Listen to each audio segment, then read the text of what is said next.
Asia is dangerous owing to the increased risk of miscalculation. This could cost billions of innocent lives. Our second is time frame probability.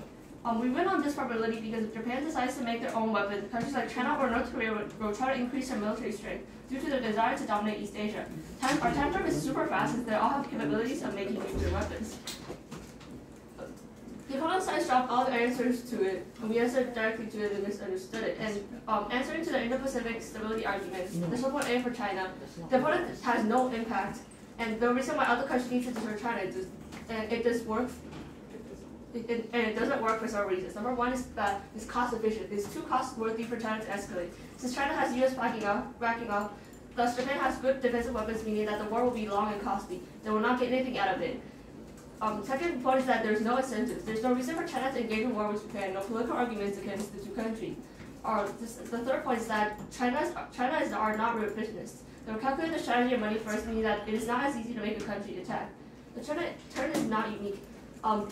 They dropped this argument because they dropped this. Japan and the U.S. strengthened capabilities to defend against China now. The U.S. and its allies and partners in the region have taken a number of significant diplomatic defense-related steps to counter China's assertiveness in the South China Sea and throughout the Asia-Pacific region.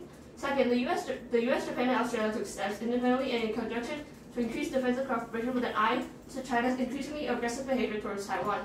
Therefore, we don't need another leader in the East Asia region.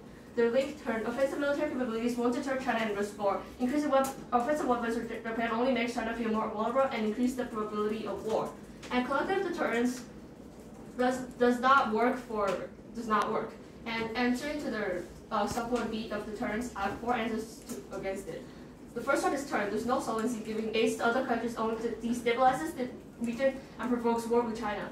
Wadsworth in 2019 notes that within the status quo with North Korea growing nuclear capabilities and China's increasing military assertiveness in the Asia-Pacific, Japan is again facing a rapidly changing security environment. If Japan increases their offensive capabilities, more countries will feel threatened by it, and expansion feels more vulnerable and increase the likelihood of war. The second turn is that Japan cannot develop a military fast enough to counter China's forces, but China fears Japan's military